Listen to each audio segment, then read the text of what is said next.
우리 잠언 3장 말씀 보겠습니다. 잠언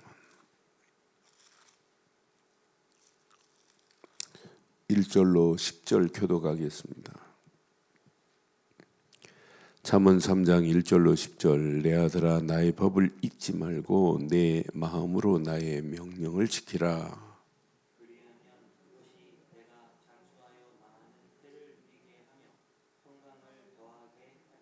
인자와 진리가 내게서 떠나지 말게 하고 그것을 내 목에 매며 내 마음판에 새기라.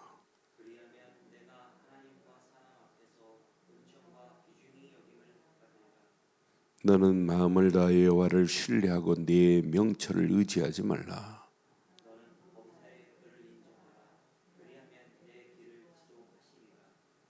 스스로 지혜롭게 여기지 말지어다. 여호와를 경외하며 악을 떠날지어다.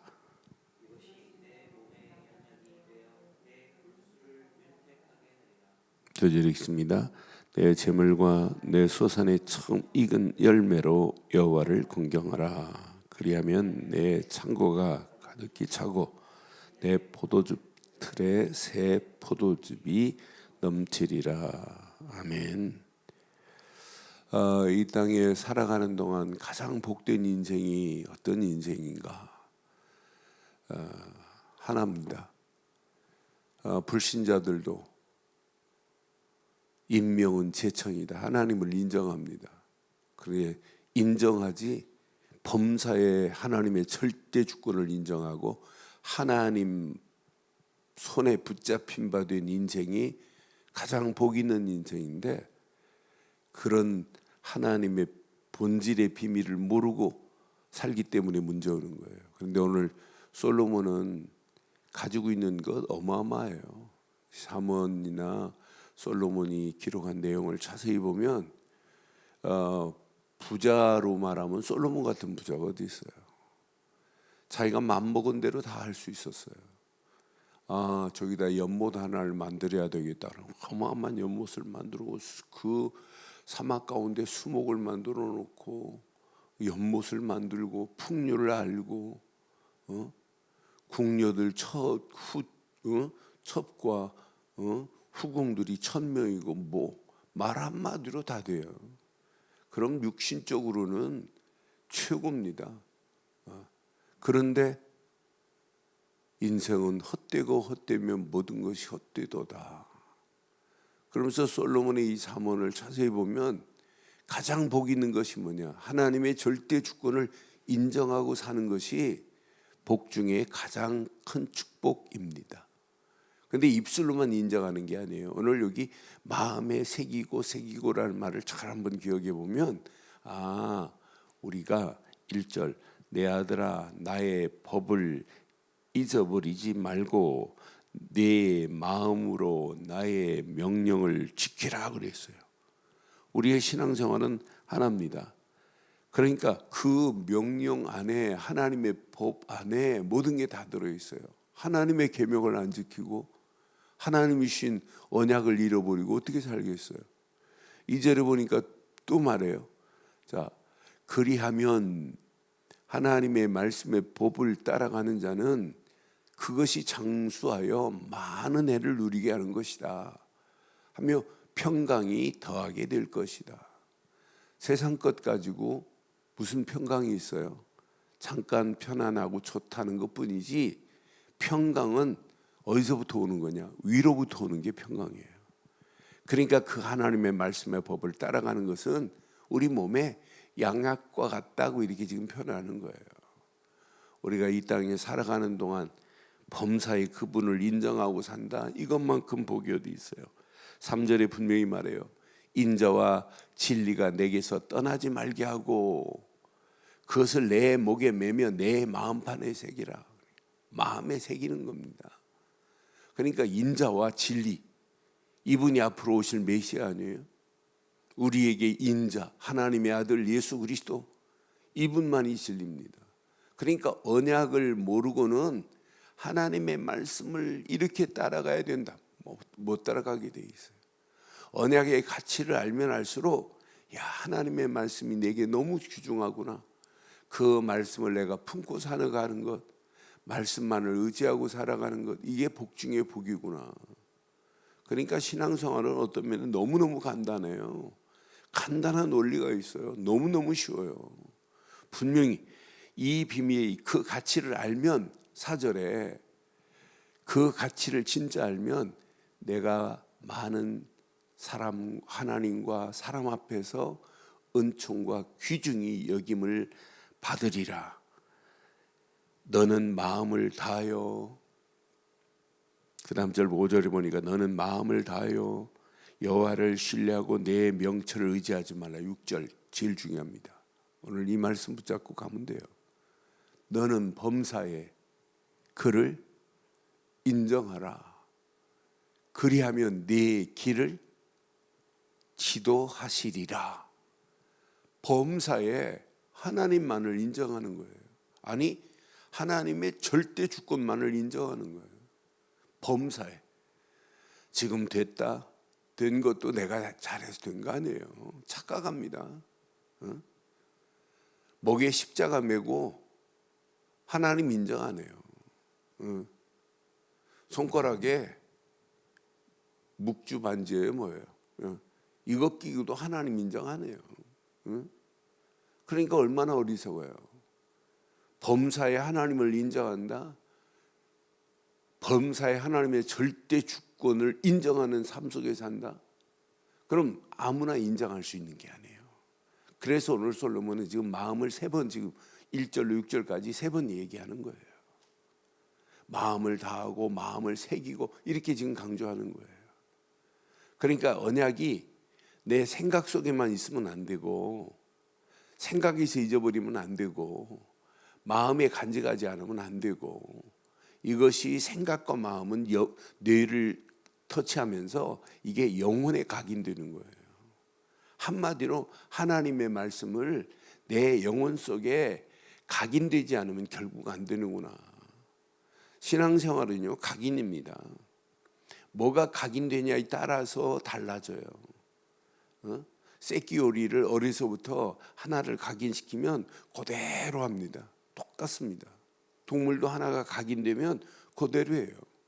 한 번만 각인되면, 제대로 딱 각인되면 강아지도 그대로 훈련한 대로 되는 거예요. 그러니까 교육은 각인 효과입니다. 각인되는 게 교육시키는 거예요. 그런데 우리의 신앙생활도 하나가 각인되면 돼요. 율법이 각인되면 율법적인 신앙생활, 신비주의가 각인되면 신비주의적인 신앙생활, 인본주의가 각인되면 인본주의가 각인되는 거예요. 그럼 종교, 율법, 인본주의, 신비주의, 복음, 뭘과 각인돼야 되겠어요? 하나만 각인되면 돼요. 복음 하나가 각인되면 신앙생활에, 여러분 영적 생활에 평정을 이루어요. 아, 이거구나 이거. 율법이 각인된다. 불신자하고 똑같아요. 종교가 각인된다. 세상 사람과 똑같습니다. 인본주의가 각인된다. 하나님 안 믿어요. 신비주의가 각인된다. 귀신의 역사가 더 세요. 무속인들 한번 찾아가 보세요. 무속인들 예전에 교회 다녀보셨어요? 물어보세요. 7, 80%가 무속인들 다 교회 다녔어요. 교회 무슨 운동했냐? 신비주의 운동한 사람들이에요. 그러니까 불교 신자보다 기독교 신자가 무속인이 더 많다는 것이 우리가 놀랄 일입니다. 그러니까 잘못 가르치니까, 바른 것을, 그러니까 신앙의 본질을 안 가르치니까 오늘 인자와 진리를 모르고 하나님을 인정할 수 있냐? 없어요. 앞으로 오실 구약의 인자와 앞으로 오실 진리의 주인공 그분, 하나님의 아들 예수 그리스도만이 인자요, 그분만이 진리입니다. 진리를 알지니 진리가 너희를 자유케 하리라. 진리 되시는 그분이 나를 지배하는 순간 끝나는 거예요. 구약은 철저합니다. 유월절 어린 양의 피의 가치를 모르고는 절대로 하나님의 은혜를 체험할 수가 없어요. 400년 애굽 땅에서 건진받아 나올 때 분명히 유월절 어린 양이 피 하나만 발랐는데 하나님이 만나와 메추라기를 먹이고 구름 기둥 불 기둥으로 인도하시고, 문제를 만나면 문제가 아니라 그 문제를 통과하게 하시고, 그러면서 가나안까지 인도하셨던 것만 봐도 이스라엘 백성이 착해서 그들이 기도해서가 아니에요. 유월절 어린 양의 피의 비밀을 안 자들은 불신앙할 필요도 없고 낙심할 필요도 없고 원망할 필요도 없고 염려할 필요도 없어요. 우리가 진짜 인자와 진리 되시는 예수를 그리스도로 믿고 있다면 어떤 문제를 만나도 아무 상관없습니다. 이 비밀을 아는 자가 하나님의 말씀의 법을 따라가게 돼 있어요. 인자와 진리의 가치를 모르는 자가 하나님의 말씀의 법을 따라갈 수 있느냐? 절대 못 따라가요. 말씀이 새겨질 수 있느냐? 새겨질 수가 없어요. 하나님이 주신 말씀으로 내가 받을 수가 없어요. 암만 몸부림쳐도 안 돼요. 왜? 근본 내가 예수를 그리스도로 믿는 순간에 내 안에 누가 역사해요? 하나님의 성령이 역사하게 돼 있어요. 아무나 예수를 그리스도로 시인할 수 있나요? 시인 못해요. 성령이 아니면 예수를 시인할 수 없어요. 성령께서만이 고린도전서 12장 3절에 보면 성령이 아니면 예수를 주로 시인할 수 없다 그랬어요. 그럼 우리가 예수를 그리스도로 시인하지 않으면 성령의 역사함을 체험 못하니까 몸부림치면서 신비주의에 들어가는 거예요. 성령 달라고 막 불 달라고 몸부림치는 거예요. 얼마나 어리석어요. 그건 사실은 신앙생활 아닙니다. 그러니까 옛날 이천석 목사님 계실 때 한월산 기도원은 성령 불 받는다고 온 사람들, 방언 받겠다고 온 사람들이에요. 이천석 목사님이 우리 채플 시간에 오셔서 얘기했어요. 아이고 기도원 오는 사람들 95%가 다 가짜야. 안 믿어. 불 받았다고 뭐 성령 받았다고 방언 받았다고 와서 기도해 달라고 해보면 가짜들이 다 95%예요 이랬어요. 그러면서 그러면 가짜들이면 진짜로 만들어서 기도원에서 하산하게 만들어야 되는데 가짜라고 하면서도 진짜를 못 만들어요. 하나 제대로 안 심으면. 우리는 어떤 환경이라도 오늘 아침 인자와 진리는 오직 우리에게 그리스도뿐입니다. 그분 안에 있어야 하나님 말씀이 내게 담겨지고 그 말씀 붙잡고 기도할 때 하나님의 성령이 내게 역사하실 줄 확신합니다. 성령이 역사하야 어떤 문제를 만나도 범사의 하나님을 인정하고 하나님의 절대 주권 속에 당당하게 승리하게 될 줄 확신합니다. 오늘 요 비밀을 알지 못하면 절대로 신앙생활은 안 되게 돼 있어요. 그러니까 이걸 모르니까 스스로 지혜로운 척하는 거예요. 그게 망하는 길인데 우리가 암만 지혜로워도 하나님의 역사하지 않으면 아무 의미 없어요. 스스로 지혜로운 게 인본주의라. 스스로 지혜로운 척하는 게 이게 망하는 길이라. 우리가 가진 지혜가 무슨 뭐 대단해요? 하나님이시는 지혜만이 승리하는 거지. 그래 어제 2장을 통해서 말씀드렸어요. 지혜는요 위로부터 하나님이 주시는 지혜가 있고 세상 지혜가 있어요. 세상 지혜는 어제 봤죠. 귀신이 주는 거라고 분명히 성경은 말하고 있어요. 그러니까 우리가 하나님이시는 바른 지혜를 가지고 산다는 게 얼마나 감사해요. 그래서 7절에 분명히 말하잖아요. 스스로 오늘 본문에 스스로 지혜롭게 여기지 말지어다 그러잖아요. 여호와를 경외하며 악을 떠날지어다. 우리 힘으로는 안 돼요. 내 힘 가지고 내 힘 자랑하다가는 언젠가는 무너집니다. 우리가 세상 지혜를 가지고 승리할 수 없어요. 여호와를 경외할 때 모든 것이 끝납니다. 그러니까 오늘 범사의 하나님을 인정하는 사람은 삶 속에 날마다 하나님을 경외하고 하나님께만 영광 돌리는 삶이 될 수밖에 없어요. 이렇게 되어야 8절에 이렇게 말씀하잖아요. 이것이 내 몸에 양약이 되어 내 골수를 윤택하게 하리라 그랬어요. 오늘 저와 여러분들이 범사의 하나님만을 인정하고 하나님의 말씀의 법만을 따라가기를 주의 이름으로 축원합니다. 그럼 내 몸에 이 말씀이 양약이 되고 내 골수를 윤택하게 된다 이 말이에요. 9절에 분명히 말하죠. 내 재물과 내 소산의 처음 익은 열매로 여호와를 공경하라. 우리에게는 처음 열매, 이 어마어마한 처음 익은 열매의 비밀을 잘 몰라요 우리는. 근데 이스라엘은 철저합니다. 그 강수량도 많지 않기 때문에 싹이 나가지고 이렇게 처음 이렇게 그 싹이 나는 모습을 보면 우리가 우리는 뭐 그냥 봄 되면 막 나잖아요. 그런데 비가 많이 안 오기 때문에 그 사막 같은 그 메마른 땅에 이 싹 하나가 나면 얼마나 신기하겠어요. 그러니까 처음 이렇게 나오는 순간에 얼마나 기쁘겠어요. 우리가 이 겨울 지나고 봄에 이렇게 꽃이 이렇게 쭉 피면 그것만 봐도 신기하잖아요. 어? 집에 겨울에 수선화를 사서 화분에 심었어요. 그런데 그게 한 10일 전에 이렇게 몽우리가 생기더니 꽃이 확 피니까 그걸 그 사진을 찍어서 아내가 가족방에 올렸더라고요. 너무 좋으니까.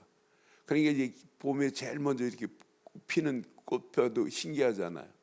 그런데 이스라엘은 그 메마른 땅인데 그게 싹이 탁 난다. 그 처음 익은 날 때부터 벌써 야 하나님 은혜 감사하다. 저절로 나와요. 여기 열매가 맺혔다. 그러니까 가장 귀한 이것으로 하나님 앞에 예물을 드리는 거예요. 첫 열매는 누구 거라고 인정해요? 하나님 것. 첫 아들도 하나님 것, 첫 새끼도 하나님 것, 처음 익은 열매도 하나님을 공경하는 거예요. 그러니까 가장 먼저 범사의 하나님을 인정할 수밖에 없어요. 싹이 하나가 나도 하나님을 인정하고 열매가 나도 하나님을 인정하고 어떤 문제 상황을 만나도 하나님을 인정하고 잘 돼도 하나님만을 인정하고 안 되는 상황이라도 하나님을 인정하고 오늘 저와 여러분들의 삶이 범사의 하나님만을 인정하기를 주의 이름으로 축원합니다. 그럼 하나님을 경외할 수밖에 없고 처음 익은 열매로 하나님을 공경할 수밖에 없어요. 이건 하나님의 은혜로 된 것이다. 이렇게 영광 돌릴 수밖에 없어요. 그리하면 그랬지요 10절에. 이렇게 하면 내 창고가 가득히 차고 내 포도즙 틀에서 새 포도즙이 넘치리리. 우리는 이 의미를 잘 몰라요. 이스라엘은 포도주는 식사 때마다 물처럼 마셔야 돼요. 왜? 물이 좋은 물이 없으니까. 독일 사람들이 맥주를 물 마시듯이 이스라엘은 포도즙이 얼마나, 그러니까 집집마다 즙 틀이 있어요. 즙 틀이. 그러니까 이 즙 틀에 넘칠 거래요. 오늘 저와 여러분들의 삶이 이렇게 되기를 주의 이름으로 축원합니다. 결론 내리겠습니다. 어떤 환경이 와도 인자와 진리, 언약 안에 있기를 주의 이름으로 축원합니다. 언약 안에서 하나님의 말씀의 법만을 따라가세요. 하나님의 말씀만을 의지하세요. 하나님의 말씀이 그래서 오늘도 정리되어야 되고 말씀의 흐름을 따라가야 돼요. 그래서 흐름 속에서 내 생각도 내 마음도 내 영혼도 말씀에 붙잡힌 바 되면 끝나요. 그래서 오늘도 말씀을 정리하세요. 근데 바른 정리는 뭐냐면 오늘 이 말씀을 통해서 내가 하나님의 영광을 향하여 어떻게 하면 나에게 주신 비전을 찾을까? 말씀을 듣기는 들어요. 그런데 이 말씀 속에서 비전을 발견을 못하니까 응답이 없어요. 비전만 발견하면 안 돼요. 비전 안에서 하나님의 영광을 향하여 어떻게 하면 이 말씀 붙잡고 하나님께 영광 돌리는 꿈을 꿀까? 그것만으로 끝나면 안 돼. 내가 이 말씀 붙잡고 미래 어떤 청사진을 그리고 갈까? 이렇게 정리된 사람이 흐름 속으로 들어요. 흐름이 곧 기도입니다. 성령의 역사를 맛볼 수 있는 기회입니다. 그러니까 그 말씀 붙잡고 기도 속으로 들어가면 성령의 흐름 속에서 역사하심 속에서 어느 시간표가 되면 말씀이 기도하고 붙잡은 말씀이 실현되는 작품으로 만들어내는, 영어로 practice입니다. 작품이 되는 역사가 일어나요. 그러니까 우리가 날마다 하루 딱 시작은 언약, 영어로 얘기하면 커버넌트입니다. C 딱 붙잡으세요.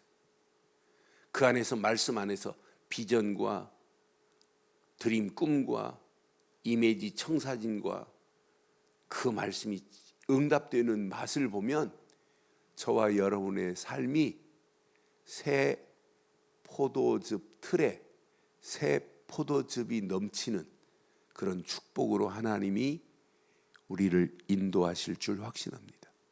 저와 여러분들의 심령의 포도즙 틀에 새 포도즙이 넘치고, 여러분 가정에, 여러분 하는 모든 손길에, 여러분 자녀들의, 우리 교회의 포도즙 틀에서 새 포도즙이 넘치는 복 있는 하루 되시기를 주의 이름으로 축원합니다.